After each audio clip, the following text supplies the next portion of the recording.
Great. So, hello everyone, and thank you for registering again and for joining me today for this workshop, the second part of our workshop. Again, I'd like to, as usual, acknowledge the facilitators of this event, Dr. Gordon, the project administrator of a word I have a problem with, entrepreneurial. Now, I'll shorten it for the sake of my tongue, EAC Suffolk County Community College, and her team, Kenya Harvey. Hopefully, Jennifer will join us, Jennifer Kenny, and I thank you all for this opportunity. I also want to thank our technical guru, Mr. J. Mr. J is our technical guru, and he's been very helpful. Thank you so much. And to all of you who have come in, I welcome you. Again, my name is Aret Essien, founder of Didi Fables. A little housekeeping, and while I'm doing that, I'd like to welcome Mr. Winston. Did I see a Mr. Winston came in? Yes, Mr. Winston Henderson, welcome. And I'd like to see people's faces, please. If it's possible, I'd like to see your faces. Thank you. It makes the communication easier between you and I. All right, thank you so much. Now, a little housekeeping, we will have question and answer sessions at the end. However, because of the interactive and participatory nature of this workshop, I will also entertain questions as we go along.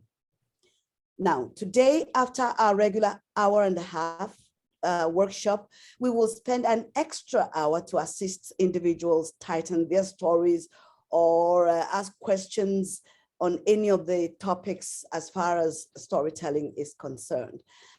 There will also be some individual writing exercises.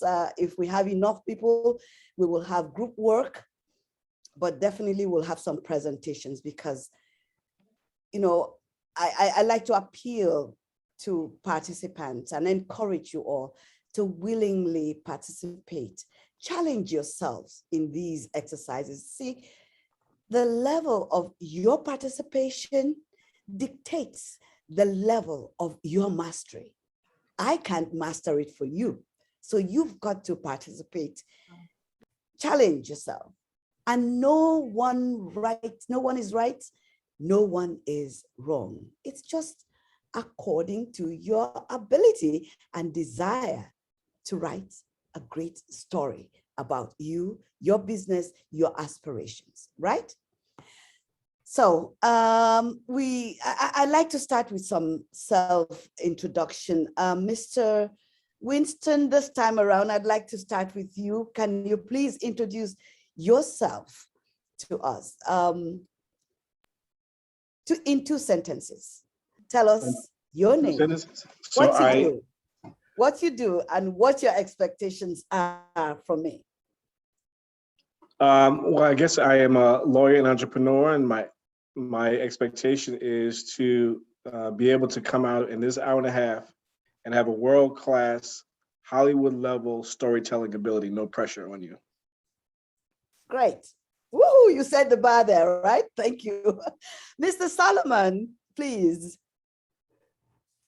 Hello, everyone. My name is Solomon. I am a student and a new entrepreneur. My business creates a marketplace. My business enables a framework for small business market research. And my expectations are to hone my story down to as the standard that I want to use to chop up my story is brevity. I just want Great. Brevity. Wonderful. Wonderful. So for the benefit of those who could not join us last week, my name again is Aret Essien, and I don't have to introduce myself. I've done so earlier, but we will review what we did last week before we go into this week's details. Last week, we covered the business objectives, Let me see. Yes, we covered the business objectives, the why of your business.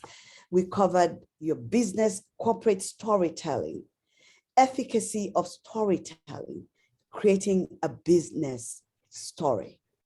All right, we covered that. Now, and in course of covering that, we also discussed two concepts for storytelling, which were pattern. One was pattern, which is a series of actions or events that together show how things happen or how things are done. A pattern, according to dictionary definition, is an arrangement of lines or shapes, especially a design in which the same shape is repeated at regular intervals over a surface. You know, I use the example of a program that I watch on a channel, Baby First, and it takes children, very young children, through the stages where they're learning how to arrange shapes, and the program is titled Shapes, you know. So they will either project a triangle, a circle, a square, and then they will repeat that severally: triangle, circle, square, triangle, circle, square, until maybe after the fifth time they will say triangle, circles, and the children will chime in square. So that is a pattern. Now, the other concept that we talked about is principle, which is the basic truths about life, your values, which simply reflect how things work in the world. Example, I always give this example every time. You can't sow an apple seed and expect to reap oranges. No, that cannot happen except in magic. And life is not magic. Now, applying these two principles in our training, we explored the birth of your business, your purpose, your customers, and your own strategy. You do not have to be a professional storyteller. And I always warn people, you don't have to be a professional storyteller to be able to share your story.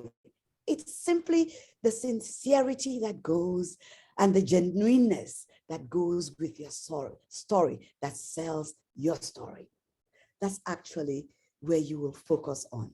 And we will all focus on that today in course of the part 2. We will practice. And of course, I do hope that we will have time to have presentation of whatever we've practiced with. All right? We may not have time to carry out every exercise that we did in last week, during last week's exercises, but I will encourage you on your own to practice those exercises. I think those exercises are in your handout. All right? So for now, do we have any questions? So far, so good. Any questions, Solomon and Winston? No any questions? Nope. Great. So we are moving on. Now, I need you to refer to today's handout on storytelling. That speaks of time. It speaks of place. It speaks of action. It speaks of characters, beginning, middle, and end. And usually there's always a conflict, not necessarily between human beings. Could be a conflict of ideology, could be a conflict of style, but there must be a conflict. There must also be the use of some linking phrases. I'm just paraphrasing what is on that handout, which I hope you will take some time to read over. Yes, we went over it in details last week. We also had the opportunity to write down and share the connection story. The connection story we defined as a personal story or an anecdote that you can use to immediately, after you meet someone, immediately illustrate or let them know who you are and what you do, and you do that in an entertaining way. That's what the connection story does. Again, I encourage you to take your time and write your own connection story. Okay? Now, here is a question to assist you while you are writing this. And I think I have it, yes, on the slide. What 3 things have happened in your lives that have shaped who you are today? What 3 things? You have to think about it. If you think back into your life, 3 things may have happened that have led to where you are today. Could be personal, but particularly related to your business events or your pursuits in life, your ambitions, your goals. We had the writing exercises, and those who were here took the time to write a connection story and also share their connection story, which was great. I encourage you to carry out this exercise on your own. It will strike out a conversation with whoever you meet and can lead to your business, that can lead to your business story. All right? So we also did focus on our business story, which is where we really spent a lot of time with the stories. I told stories upon stories, and it led to my failures, and also that led to some successes. And so I always advise, no story is good or bad to be discarded. No, you can't discard them. They each add value to your life, depending on your perspective. The key is story discovery is the foundation of your business storytelling. You've got to discover the story that led to your business. Now, you have to develop a keen eye to discern the stories that happen around you. Tell them to engage, to influence, and inspire the people all around you. Now, remember one thing, that the best stories, however, really connect to our humanity. They connect to our humanity. They speak to us in a way that is inspiring without being preachy. In fact, the best stories don't say much at all. Instead, they are told in a way that lets the events speak for themselves. When you watch political aspirants, and I'm sorry, I'm using political aspirants because it's a very political atmosphere we have today, they use a lot of stories. And sometimes they go as far as bringing in individuals who express their own personal experiences to support the political topic that is in question. I hope you have encountered that, right? And the social media also capitalizes on this by using actors to promote products, sometimes, sadly, falsely too. So today, we will give you an opportunity to write your own story at the end of the workshop, as well as work with those whose stories are ready and need to be tightened during the extra hour that we will share. Okay, so the hierarchy of stories. We went into the hierarchy of stories, the types of stories. One of them, which is a story that describes what happened, that is the type of story that you can share with the police. For instance, just what happened. I came into the room, I saw XYZ, and then he slapped me on the face and we fought. Simple. Straight story. But there is another type of story that can help you rather just see. It paints the picture of what happened.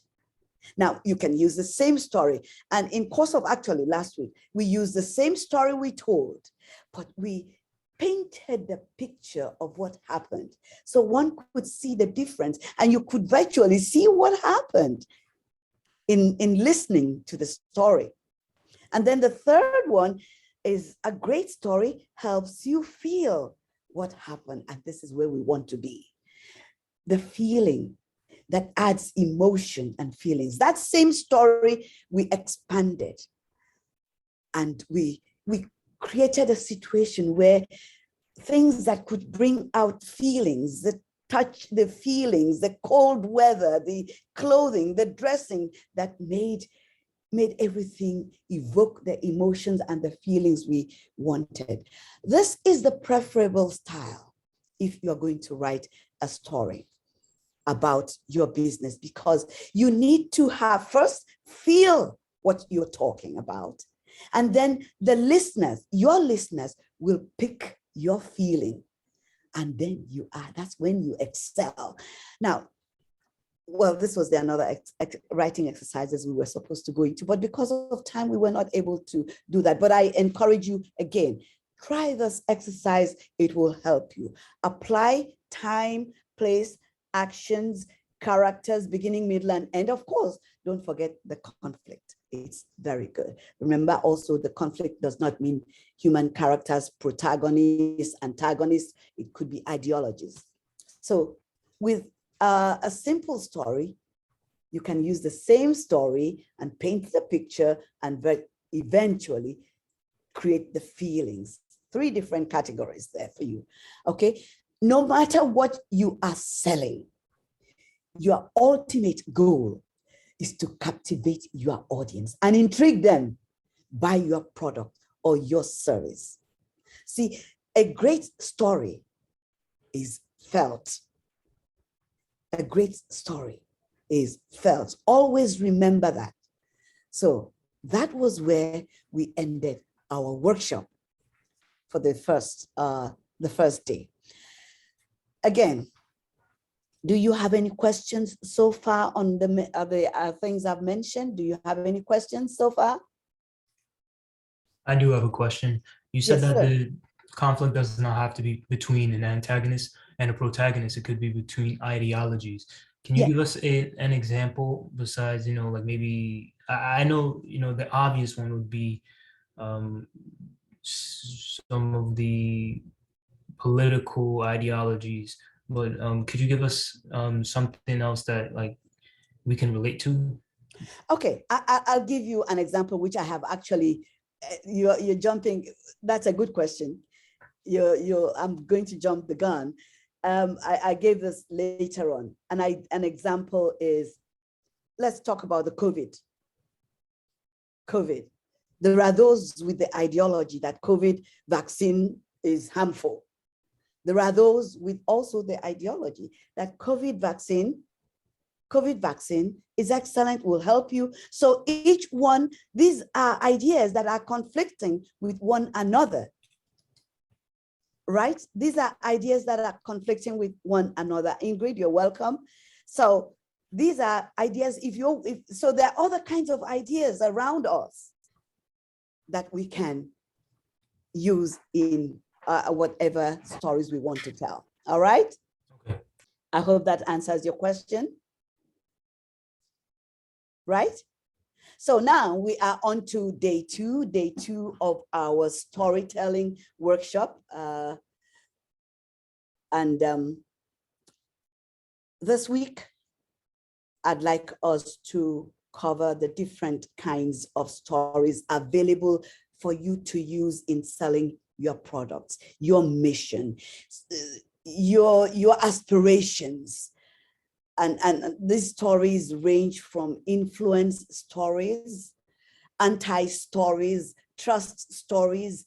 Trust stories will include things like integrity, compassion, accountability, respect, excellence, those kinds of things that build trust in a community or in a business. Those are the kinds of things that we'll need to talk about there. There are triggering stories, sharing, and we'll talk also about sharing your stories, how to share your stories. And then we will also visit an area that I need us to be aware of, because there are ethics of storytelling. All right. So today, focus types of stories, story sharing, We will practice. Oh, yeah, that's, we will have to practice and practice. Hopefully we'll have the time to do that. But thanks, we have an extra hour that we will spend on that. Then we will have presentations. Important for you to participate. It's very important to participate. Let's go. Here is, before I go into all the foundation stories, here's a word of advice before we go. The stories have been broken down into all those types that we will talk about today. But please, I need you to note that as in everything in life, sometimes there will be combinations of types in a particular story that will add some flavor and meaning or even relevance to the story. There's usually an interconnection of kind types within any one story. So I don't want you to think that every one story is carved on stone, and so you are going to take one story and that's it, and that's the carving and that's it. No. But this separation of the story types is just to sensitize you to create an understanding, an appreciation of the stories that you can use and intermingle as we go along for the success of your storytelling.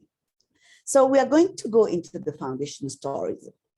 Foundation story. What is foundation story? Now, it is the base. Foundation, of course, we know it is a base on which something stands still, steady. It is the story about how. It's the story about why. It's about when and what of your business.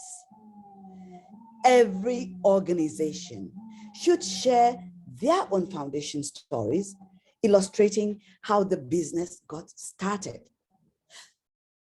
So you ask me, now, what is the difference between the business story and the foundation story? Well, thank you for asking. Yes, good question. The foundation story is almost like the business story. The difference is that in the foundation story, you will include some of the steps that you went through to arrive at where you are. For instance, this is where I will ask Solomon. Solomon, if you're here.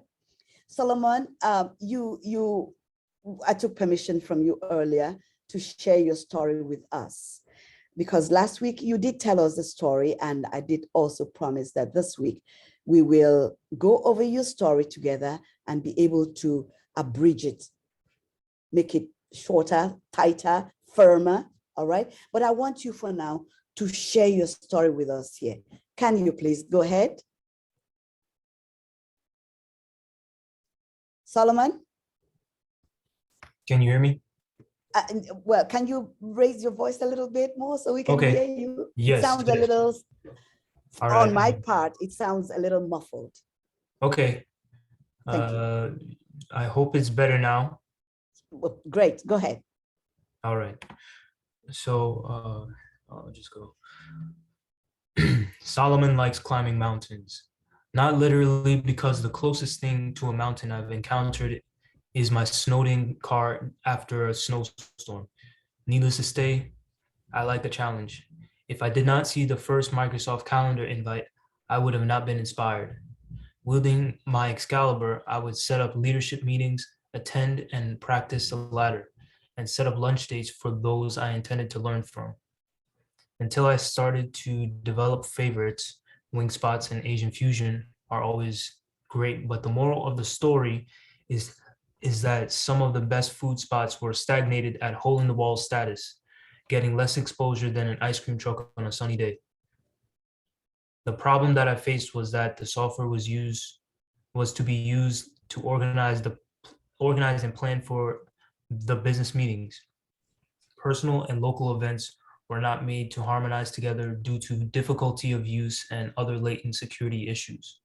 To make the software program, I had to have deep knowledge of the workings of how memory is stored in the progressive web applications of this generation of technology, which led me to speak to other experienced IT and engineering minds. Many individuals gave me advice from varying perspectives on where to start. With the guidance of where to start, I was able to apply myself and build out a repository of portfolio items. The biggest obstacle was convincing creative minds to become like minds towards the fabrication of the end product. To surmount this obstacle, I organized a team of designers and developers to throw out the task of creating a better time slotting form of communication. Business owners who looked like me were able to get great reviews from repeat customers, but never tasted the fruit of expansion, catering any event. As a local business, as local business, these consumers during lunchtime came from similar starting points. I came to the conclusion that these small business consumers would collectively lead the influence for expansion into a larger audience. Patrons greeted by traditional Far Eastern decorations and individualized floral arrangements would use these landmarks in their minds to associate with delicious foods or services to be rendered. Consumers would widen their eyes when greeted by loud smells of spices and smothering warmth of grills less than a meter away. The vision only became tangible after two other individuals who possessed talents in arts and talent in web development came into my life. Proving the need for market research is difficult when not speaking directly to owners of each specific type of business. I intend to activate the connections I have to conduct case studies within the academic ecosphere to prove the mechanism of action and usefulness of this approach to distributing student equity and improving student engagement. Through this, the whole ecosystem of student and supporting business and faculty can begin the highly useful custom of providing constructive criticism, feedback, and structured leadership as a product. I've made a platform for the same business owners and consumers to engage in constructive feedback with each other in such a way as to be favorable for both parties. When consumers provide creators with actionable data, those same consumers assume a lower cost of living through redeeming discounts at other separate but distinguishable local small businesses. Through this benevolent relationship, content creators can react directly to changing consumer sentiment and also preemptively gauge interests of followers, consumers to suit needs and lifestyles. Okay, It's a bit long. it is long. Well, I know you know it's long, and because you did actually request help to shorten it. But if we may ask you, what is your business about? What is the business about? So, all right, let me get my materials out because I want to be able to communicate it very, very directly. So the To communicate directly to with well, I just wanted to come across clear as clear as possible.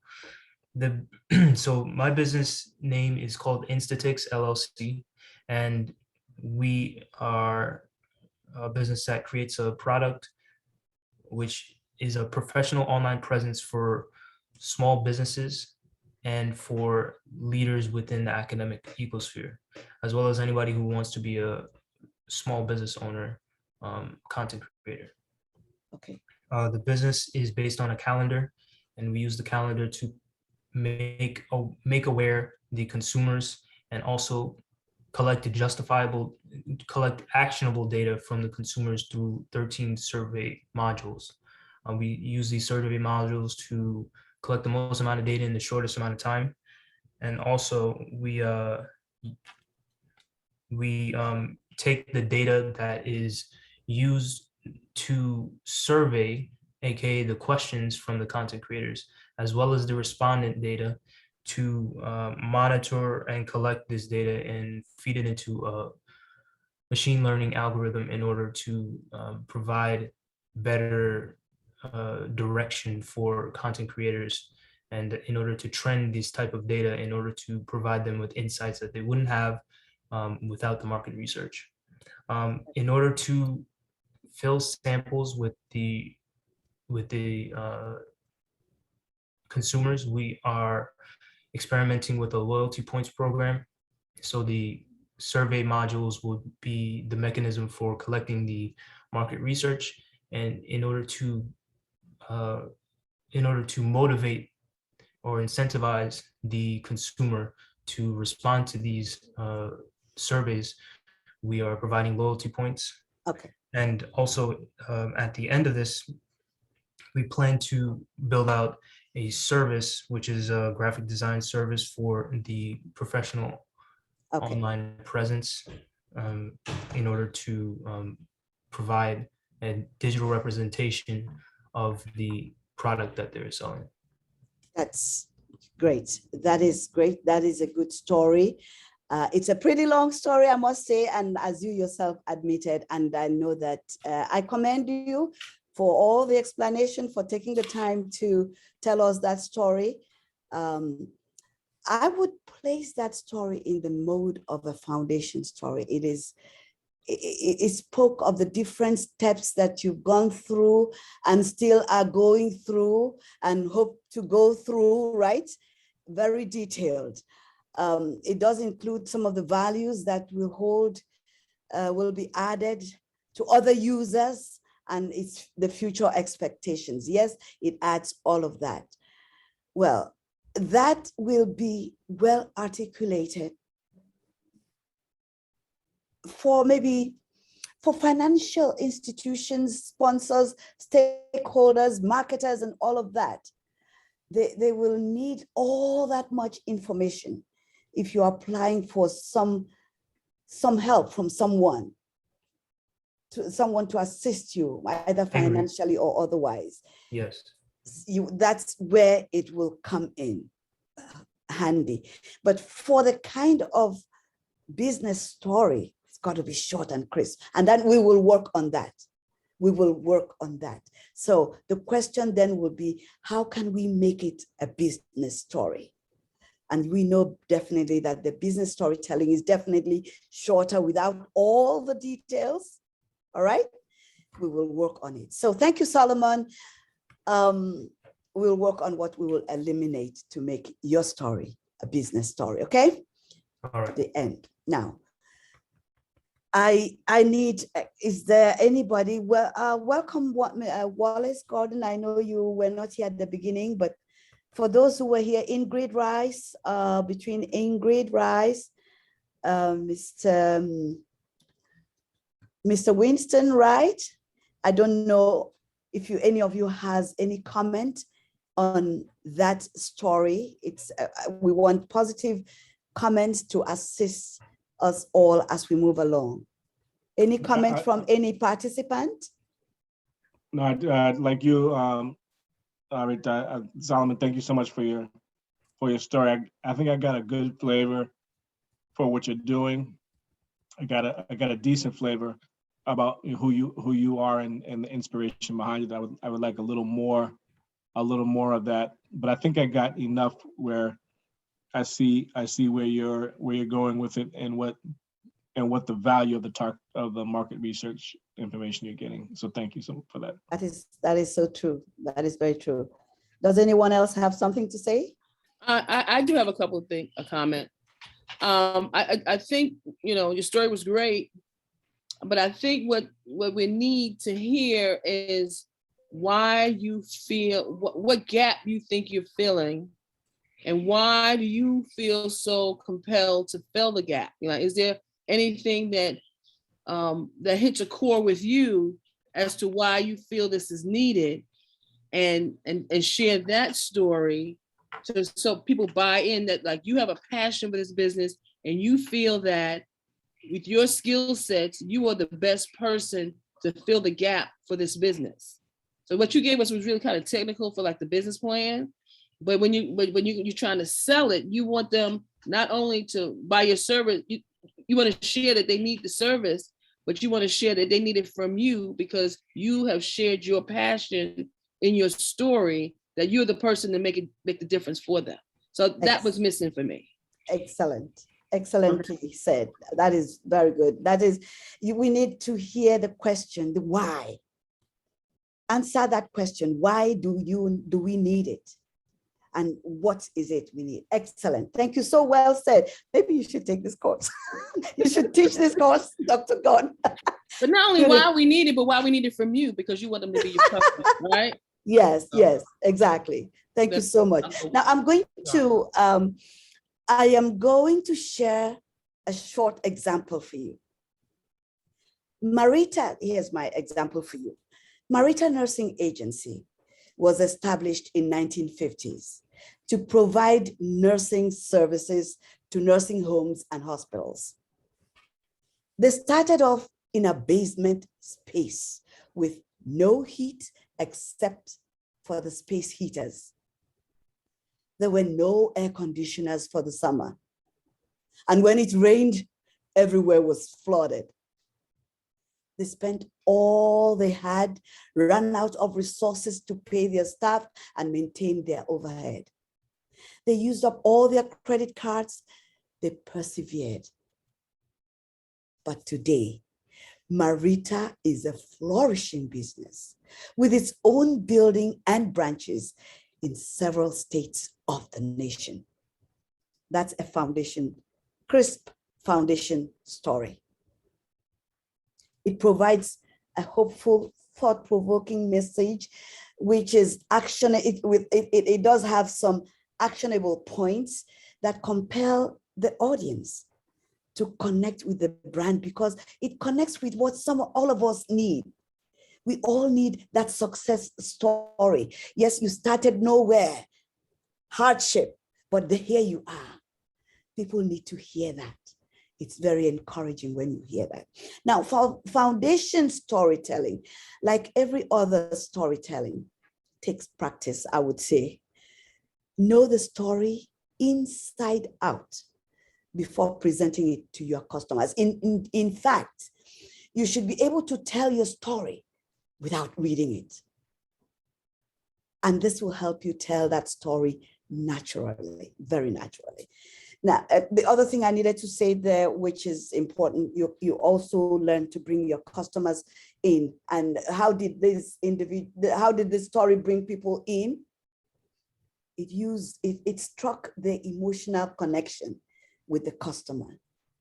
Talk about how an event related to your business connects with the universal human needs. That story tells us about human needs. All that we need is the ability to rise beyond that helpless situation, because we've been there. All of us have been at that point at the beginning where we had nothing. We want to also arrive at a point where we can say, aha, I can breathe, right? That's what will help people learn. It creates an immediate response that makes the story so memorable and shareable. Now, what in the story I told you expresses a universal human need? What in that story that I just told you, brief, what expresses a universal human need? Can anybody? Solomon, you have a response? No. Mr. Henderson. Mr. Henderson, Yes. can you? Listen, I'm learning so much. I defer to others in the group who could probably do a better job. Okay. Otherwise, I'm chickening out. That's okay. Listen, that's okay. As I always say to you, the attempt is very important. You've got to challenge yourself to make the attempt, because the level of your participation determines your level of mastery. But I know you came in late, so there is a lot for you to catch up with. But I would like to generally say that the fact that there is a successful story. It's a story of success. We all want to succeed in life, in whatever venture we partake of. We want to succeed, and that story is a success story, and it resonates with all of us. So that's why. Can I try my I hand think at it struck that emotional connection. I hope it did. Did it connect? Arit, can I try my hand at the question you asked to answer it? I pose that the basic human need was consistent care, Right. and Okay. Marita and her nursing company was able to provide that consistent care, even though the conditions were unfavorable. That's true. That is true. The conditions, that is excellent. The conditions were unfavorable, but they still rendered the care and continued. They persevered. Yes, that is so important. Apart from success, that spirit of perseverance, very important. That was a very good point you made. That's excellent. A good point. Perseverance. That's what people want to hear. That perseverance can lead to success. Now, people like to be part of those kinds of stories. So your customers can be characters. Sometimes you could then say, and maybe the software company became part of us. They also participate in our service. You know, your customers want to be part of your story. Get them involved. You can create opportunities for them to be involved in the story. Now, here is a true foundation story. A true foundation story about Trader Joe's. How many of you go to Trader Joe's like me? I love that store. I'm not advertising, please. But I found the story on the internet. It was written by Nadine Murad on e-commerce. And if you don't mind, I'd like to share this foundation story with you so you can have a good taste of another good foundation story. And here it is. It all started in the 50s. Would you believe it? We started out as a small chain of convenience stores. It's true. Way back in 1958, we were called Pronto Markets. In 67, our founder, the original Trader Joe, changed our name, yes, to Trader Joe's, and the way we do business. We made the stores, we made the stores bigger, if you can imagine big. Checked the walls, decked the walls with cedar planks, and donned our crew in cool Hawaiian shirts. Most importantly, we started packaging innovative, hard to find, great tasting foods under the Trader Joe's name. That cut our costs and saved you money. Still does. And that's important because value is a concept we take very seriously. And by value, we mean great, by value, we mean great everyday prices on all our great products. No sales, no gimmicks, no clubs to join, no special cards to swipe. How we do it? That is Trader Joe's foundation story. So, did you note what the story addressed? Can anybody tell me what the story addressed? Ingrid? Yes, go ahead. Go ahead, Solomon. No, ladies first. No. Go ahead, Salman. You started. Ingrid can come follow up. So the first thing is the name, and that's apparent in the sign that we see here under the story. And this is really good that this story has the old time sign with it still says specialty foods. I don't think that phrase has been used in 21 years, but regardless, it started with the name and how the name changing the name ended up cascading onto changing the interior, the walls, the people, and the way that products were showcased and the types of Very good. Such. Very good. Very good. Any other? Ingrid? Hello, Ingrid. You can unmute yourself to speak. Okay. That was actually me who was ready to chime in. This is Daphne. Okay. Okay. I'm sorry. Okay. That's okay. Yes. Well, Mr. Solomon, that was a great observation. That was good. And I just want to add that also it does speak of the universal human needs, saving money. We all want to save money, right? I want to save money. You want to save money. That is one of the human needs we all have. It talks about the time when they started, talks about the place where they started, and what actions, the events that occurred that needed the change, that led to the big change, which Solomon discussed, told us about. It also even addressed the characters, the crew, and the costumes that they were dressed in.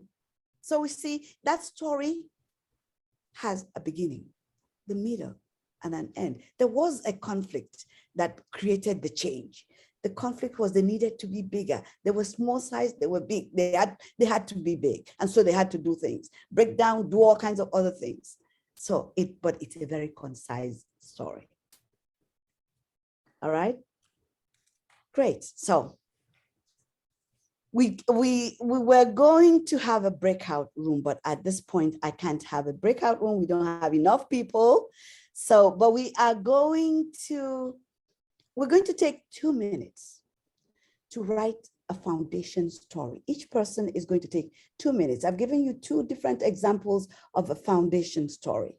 Now you do just 2 minutes, and then we will return and have 1 minute each to share our foundation stories, okay? We don't have a breakout room for 5 minutes, so we just have 2 minutes to write our own quick foundation story. It could be fictional, whatever, just to give you an idea of how to write a foundation story. And after that 2 minutes, we will come back and share the stories we wrote, okay? So let's start.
We have 45 minutes left.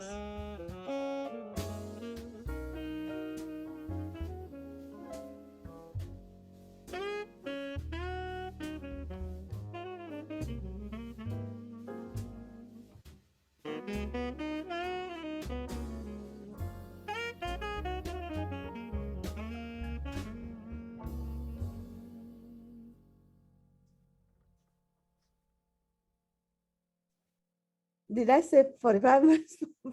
We have 12 seconds to go. 12 seconds to go, please.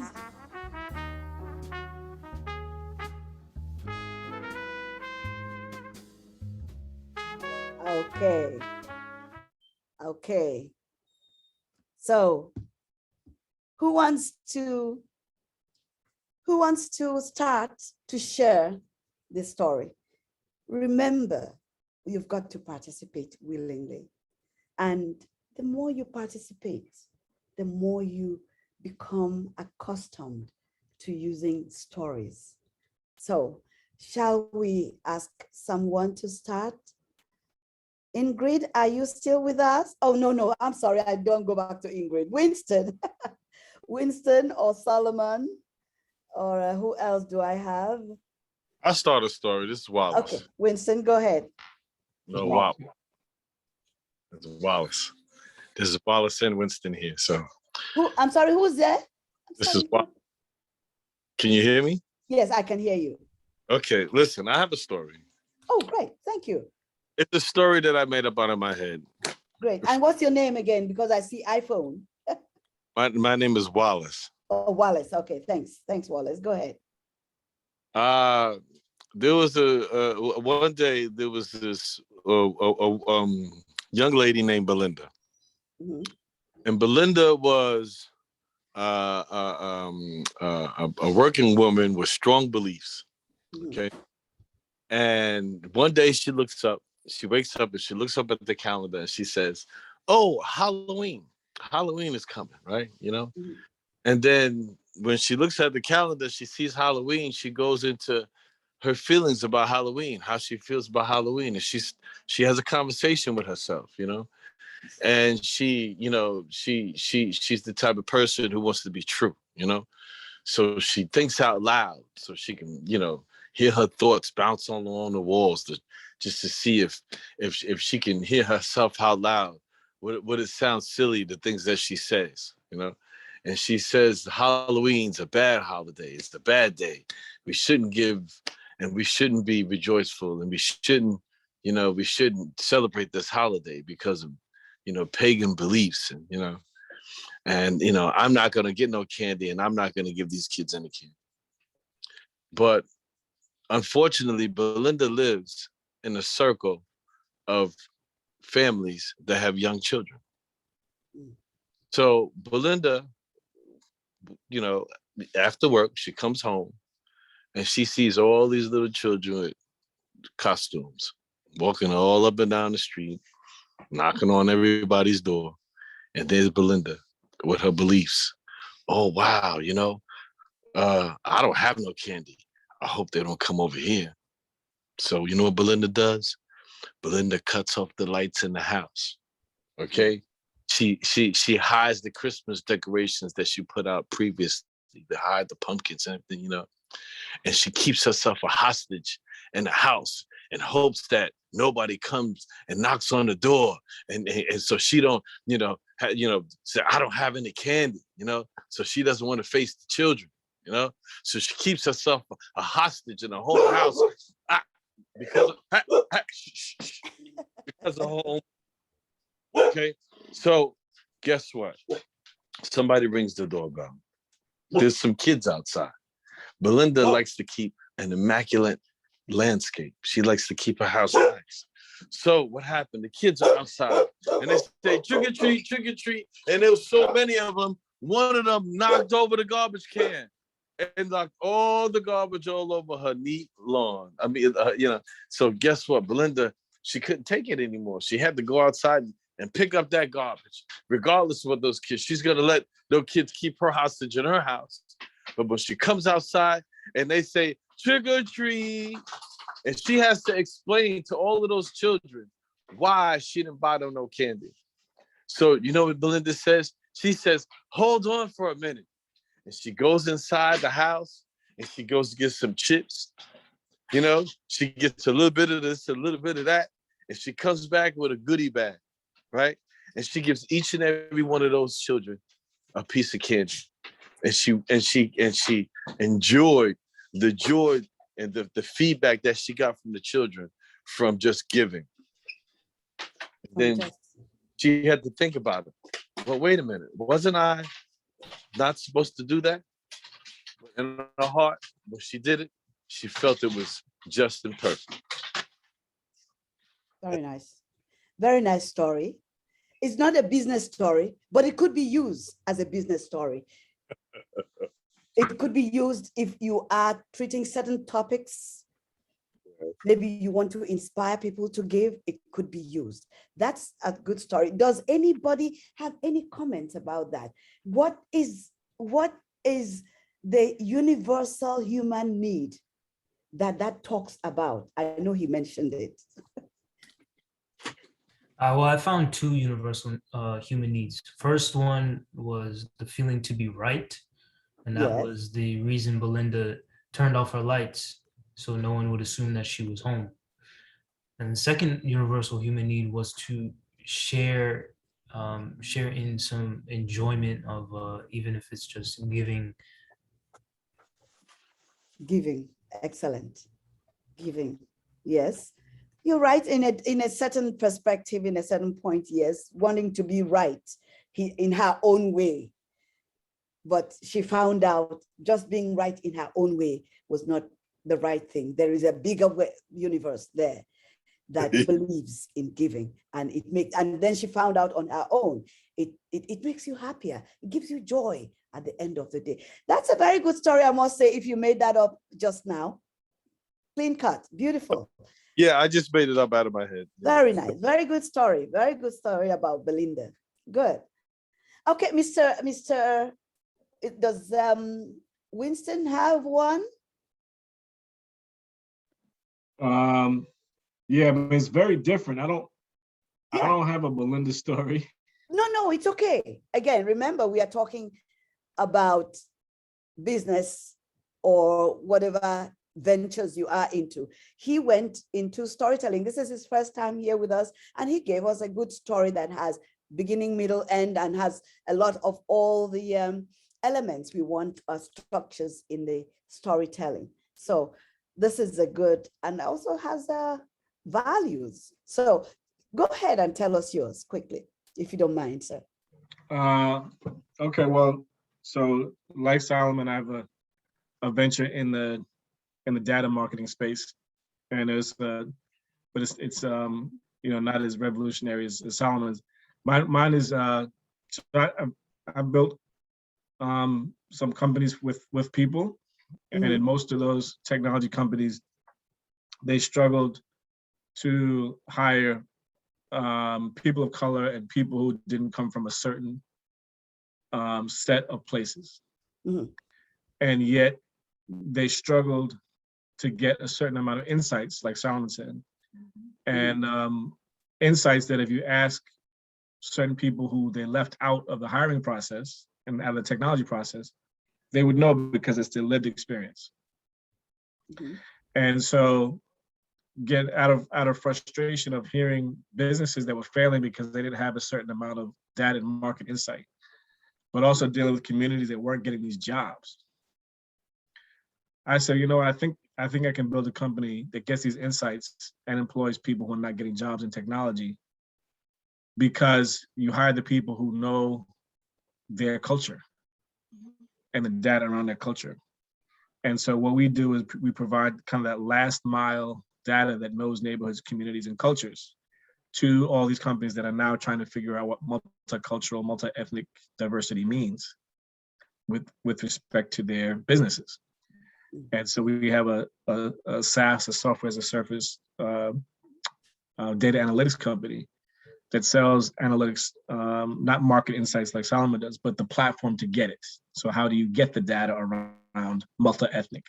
Is African American the same thing as Caribbean in New York? Sometimes yes, sometimes no. Is Mexican in origin in Texas the same as Mexican origin in Chicago and LA? Sometimes yes, sometimes no. And what does multicultural mean, period? So how do you get market insights if you don't know how to hire or interact or incorporate data from multicultural populations? So that's the story of the company. That's also an excellent story, because there you're trying to meet a need, right? There is a need, you've identified the need, right? And you're filling that need, that gap, by establishing your own, which is excellent. And again, I would say that it also works, incorporates some values, the values of the other cultures, bringing in the diversity in whatever else was, whatever was going on in the software company. All right, that's great. Does anyone have anything to add on to what, or to any comments for what the story given by Winston? Does anybody have any comments on Winston's story? Nobody? I would like to share my story. Is Oh, very sorry. brief. You did not share. Okay, I'm sorry. Go ahead, please. Solomon. So I put down, you know, we like to project perfection on the businesses that we visit. This helps in the exchange of feedback needed to get to know one another better. I find that constructive criticism allows for this feedback to be productive and leads to an end where profitability is held to a standard. That's all I got. Oh, okay. Okay. The use of constructive criticism to leverage the standards, right? In whatever we want to do. Okay. Again, that needs to be in a story form. Remember that whatever you're doing, remember we're telling business story. We're telling a business story. So it has to have, although we have a theme, it has to have a beginning. Remember, it has to have a middle. It has to have an end. If it doesn't have any these, it doesn't have a place. It has to have a place where it happened. It has to have a time span. And then there must be that action that was taken. The action taken. If these are not there, the action not taken, and there isn't a conflict to go with it, no matter the title of the story or the type of story, without these elements, and that's why I gave the handout earlier, without these elements, without values, without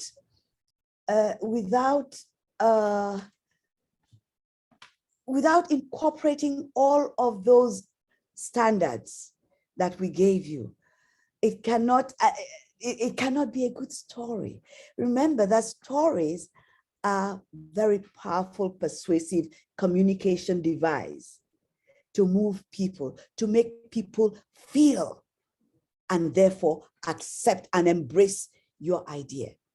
So but I want to thank you all for sharing your stories. We all have opportunities to make our stories always better. I still have great opportunities. I still work on myself and my stories to make them better every day. Every day we have to keep sharpening and sharpening our stories to make them smoother and better. And you also have these opportunities. You have the ideas of what stories you want to tell. Now, what you got to do now is spend the time to sharpen it. Sharpen your stories. We are going to the next story because I need to move a little faster.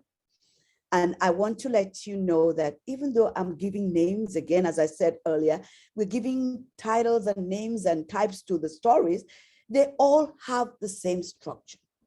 Now we are going to talk about influence story.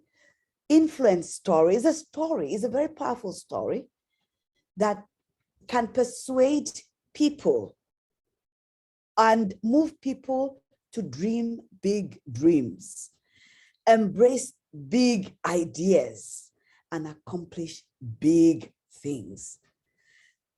Like if you want to transition to a new, okay, we're transitioning to a new normal. So there must be a lot of influence stories. There's a new normal we are all living in now.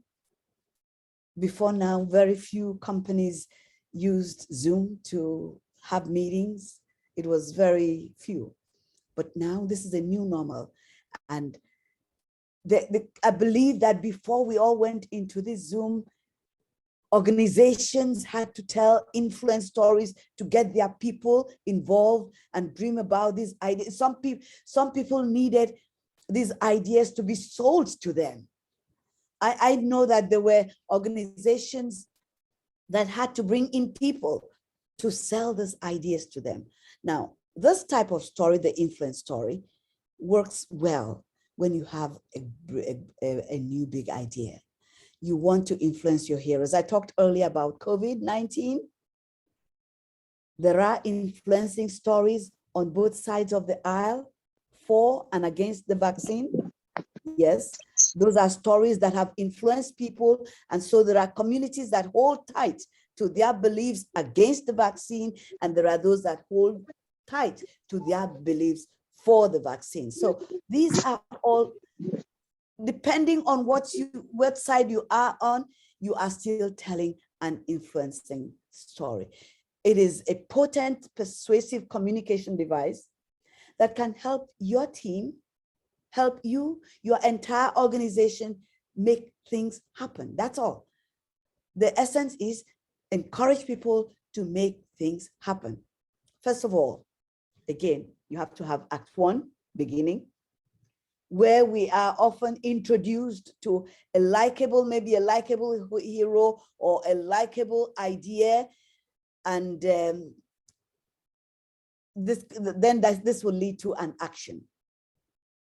Then we have an Act 2, which is, I call it the messy middle, where the hero or the idea encounters a roadblock or is challenged by something or some other idea. And then we have Act 3, which is the end, where the main idea either overcomes the challenging idea or the protagonist overcomes the antagonist and emerges either transformed or changed in some form or the other. So beginning, middle, and end must be in your story. Otherwise, it is not a story. It's got to have those three parts to it. Transformation is always built into the structure of a story, and every story has the ability to influence. For instance, that story about the lady, Belinda, you could see at the end, there was transformation. There was transformation at the end of the story. It had a beginning, middle, and the end. There was transformation, and that's the essence of these kinds of stories. Now, I want to give you a short story, a fable that I use here to also let you know when we can use some transformation, influence stories for transformation. Mercury and this the kind of Woodman. story. Here's an Aesop story for children. Mercury and the Woodman. Now, a poor woodman was cutting down a tree near the edge of a deep pool in the forest. It was late in the day and the woodman was tired. He had been working since sunrise, and at this time his strokes were not as sure as they were. He was so tired that the axe slipped and flew out of his hands into the pool. Oh! The woodman was in despair. Think everything The went mute. axe was all he possessed, He went with a mute? wish to making a living, and he had not any money to Yeah, buy I a believe new you one. went mute. He I'm not stood there, mute. wringing his hands and weeping Can and weeping to the everybody god of else hear me? Mercury. Suddenly, Now I he can. appeared and Yes, I said, can hear. "What is the trouble?" Mercury was concerned, and the woodman told him what happened. And straight away, Mercury dived into the pool. When he came out again, he had a wonderful golden axe. "Is this your axe?" Mercury asked the woodman. "No, no, no," said the woodman. "That is not my axe." Mercury laid the golden axe on the bank and then sprung right back into the pool. This time around, he brought out a silver axe, but the woodman said again, "This is not my axe. My axe was an ordinary one with a wooden handle." Mercury dived right down for the third time. And when he came back this time, he had the very axe that had been lost. Oh, the poor woodman was very glad that he had found his axe. Oh, and Mercury was very pleased with the woodman's honesty, and he said, "I admire your honesty. And as a reward for being so honest, I'll give you 3. All 3 axes. You own them. The gold, the silver and your wooden axe. Very nice. The woodman was so happy that his treasure had been returned to him. As soon as the story got to the village, oh my goodness, several woodmen in the village believed that they would easily win some gold. They hurried into the wood. One here, another there, and another over there. They were all hiding their axes in the bushes and pretending to have lost them. And so they started weeping and wailing and called out Mercury for help. "Oh, Mercury, help us! We have lost our axes! Oh, we have lost our axes!" And indeed, Mercury came, and each eagerly claimed to own the one he had lost, but Mercury had not given the golden axe to any one of them. Mercury said to them, "Oh no, the golden axe is not your own." So instead of that, he gave them a whack over the head and sent them home. And when they returned the next day to look for their own axes, they were nowhere to be found. Yes, that's the story of Mercury and the woodman. Now, when do you think the story could be used to influence people? Can somebody respond? When do you think the story can be used to influence people?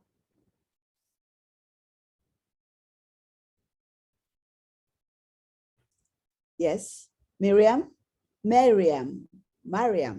I'm sorry. Mariam, did I say it right? I think that this story could maybe be used in a corporate environment where honesty among your colleagues is Excellent. Yeah. Excellent. that is encouraged. Excellent. Yes, it could be used when you really need to reinforce values such as trust, integrity, and all of those kinds of values. This could be part of what any organization could use in influencing. Remember, we're talking influencing their colleagues or their employees or friends, right? Remember too that the stories must have relevance to the topic you are dealing with. If it is not related to the topic, please don't use it. It's just going to be out of place and render your story null and void.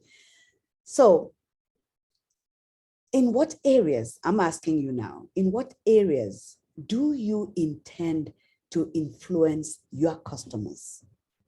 Or should I say your professors, your employees, your interviewer, or maybe your supervisor? I need you to be able to please tell your story. Tell that story, an area you want to influence, any one of those, depending on your aspirations in life. You will, because we don't have too much time now, you will take time to craft out your own short influence story for anyone. We don't have the time. I'm looking at the time. Then I would have had 2 volunteers read their story for us, but I need you to take your own personal time now to craft your own influence story. Remember to be very authentic. Use a relevant statement that leads to your story. Apply the 3-act structure. Have your clear outcome and engage your listener. You've got to. I'm sorry I have to keep saying, remember, the story that will be influential must have some emotional connection, some feelings to it. It should have some feelings added onto it. Without the feeling, it is hard to pass the feeling on to another person who is listening if the feeling is not there. It's got to be there. All right. I'm going to go through the next one, which is the tackling anti-stories. Now, you know what are anti-stories? These are stories that arise in response to initiatives announced by leaders, especially if you work in a big organization. Maybe let me just use my dear Suffolk County Community College. You work in these kinds of big organizations, and the leadership now, or an individual announces some new incentive or initiative. There are bound to be concerns. People will express some true concerns, and these concerns must be addressed. And these concerns will be anti-stories, will be regarded as anti-stories, because they are going against what you intend to do. They generally arise as the response to initiatives. So leaders must know these anti-stories, because when they go around, they move around as rumors, and they do come to you. You have to know them, acknowledge them as anti-stories, and be able to address them. And you use your relevance statement that acknowledges the anti-stories. Acknowledge it in your telling of your story as you try to influence your staff. Use these anti-stories, follow up with a better story or an alternative story that must be relatable, that must be true and credible. For instance, let me give an example. If I'm a new head of department and I'm introducing a new program to monitor time and leave, which is a very sensitive issue, or to monitor attendance, or check on sexual harassment, or any of the other issues that I may want to influence. There are personnel who will have their own stories to negate what my intentions are, my genuine intentions. They will have stories against my genuine intentions. And these stories, I say, must be acknowledged. They must be addressed, and they must be replaced by a better story that represents the benefits that what my initiative offers for the employees, for the customers, for the professor, your interviewer, your supervisor, your anybody that you want to influence. Okay? Now, we've got to be very open. This is part of the we talked about the principles. This is part of the principles that we must maintain. Be open and be honest with your staff. Share what you can and always ask for feedback. Does anybody have any question about the anti-stories? Okay, we're going into trust. We have a few minutes to go. We're going into trust, which is another important thing. There are trust stories. When a facility, one of the facilities I worked for wanted to introduce a hospital-wide initiative, and we had to bring in 2 personnel each from each of the departments, from the medical practitioners all the way to the housekeeping staff. We had our first meeting, which was nothing more than getting to know ourselves in a relaxed atmosphere without discussing any work-related matter. It was just meet and chat. Now, at the end of the 1-hour meeting, we now fixed subsequent meetings where we were able to communicate on issues that concern the initiative, its impact on the different departments, and suggestions on how to adjust and accommodate every department as this initiative was being worked on. Now, this turned out to be the easiest initiative that was ever implemented in that facility. Getting to know each other and talking, trust grew. And now, for you to write a trust story, here are some tips. You need to know that broken trust need to be earned back. You have to follow through always with any commitment. You have to apologize when you've made a mistake. We earlier talked about or mentioned that sometimes stories do not have words. They may be mere actions. And here I want to give you quick examples of action stories, no words. You can tell a story by merely acknowledging the presence of anyone around you. That tells a story. By merely seeing Joe around, hi Joe, how are you? Even if Joe is the gatekeeper in my work, in my facility. Hi Joe, good morning, how are you today? That's a story I've told Joe, and that makes Joe feel good. A word of gratitude tells a story. Oh, thank you so much for picking that a piece of paper on the floor. That was very good. Or sometimes you give a helping hand to somebody who is struggling to pick up things that fell.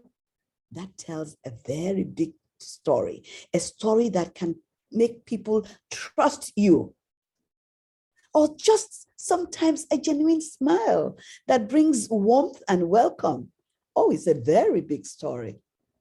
That creates a strong impact, a feeling of awe in one that can live and bring the people back to your company always. In like manner, a smirk on your face is a story. So there are very many stories you tell, and we tell it every day, but we want to be trustworthy. So we have to tell stories that build compassion, stories that build respect, stories that build accountability. That's a very important one. Accountability. Those are positive trust stories that we need to tell in our environment. So stories are not until you speak. They could be actions that we take. And as we go around, let me go into the next story, which is an inspiring story. Now, I'm not asking you to write any stories for me now because of time, but I need you to note these stories. They're all in your handouts that I gave you, all examples there. So long as you follow the structure given to you, so long as you follow the pattern, the principles, you are on the right path of telling your stories. Now, what are triggering stories? Triggering stories are stories that happen when someone does something that is so remarkable that the people who see or experience the story, see the action, tell a story about it. Now, if that story is not coming from you, for instance, if I am saying, oh, I am helping someone, if let me say I'm a chief executive somewhere, and one of my employees has dropped her bag and all the oranges and apples and everything they bought has scattered, and I go help pick up. That's a story. That is a triggering story. People will talk about me. Oh, look, the chief executive did it. This is what the chief executive did. And oh my goodness. And it will move like wildfire. The triggering stories are linked with our primal fears, the survival stories, the success stories, our failures, our anxieties, our awe, excitement, sometimes anger, sometimes our commitment, our sadness, our peace, our joy, even our love. These are stories that when they are surrounded or when they are around these kinds of themes can cause people to talk about us. There are extreme cases, so it could be even death or even avoiding death. These are topics that we all care about. So we are drawn to these types of stories. And these types of stories exist in our lives and in our businesses. We should pick on them, draw on them, and tell them because they express the values of the company or the business or your aspirations. I have an example here, but as I look at the time, it's exactly 8:30 p.m. But I wish I could just have a short minute to tell you I probably don't even have to tell you a story. But if you've listened to some of the promoters on television or in the social media, they preface their stories with fears and anxieties that we all face in life. And then they promise to replace these fears with peace and joy through their own products. Sometimes they offer you free products and all they want you to do is pay just for the postage. It's the same technique. It's the same technique they're using to get you to buy their products, the storytelling technique. So I'm not going to tell the story, but one of the things I want you to know is that nothing beats first-hand experience. If you want to influence a decision maker, create situations where they experience something new, something remarkable, something which will prompt them to tell themselves a story about what happened. That is a triggering story. I don't have the time to show the next story, which is Town Mouse and the Country Mouse. I know we all know this growing up, and maybe in kindergarten we heard the stories of Town Mouse and Country Mouse. So I want to ask, does anybody have any questions at this point? Does anybody have any questions at this point, please? No. I'm sorry? This is No, what did I said no. Okay, great. So if you don't have this for any questions, I believe that you have received or have been exposed to most of the patterns and principles of storytelling for any situation that you need to be addressing. It's so important that you stick to those basic points that we have addressed in the 2 workshops. First, you have a story. You have to have a story. The stories exist. They are there. You have to go back to your bank. Go back to your bank. Find them. Write them down. Have a notebook for your stories, because then you may need to refer to them depending on what you need to talk about. Remember to use them to illustrate what you are talking about. Always be persistent. Be persistent. Repeat.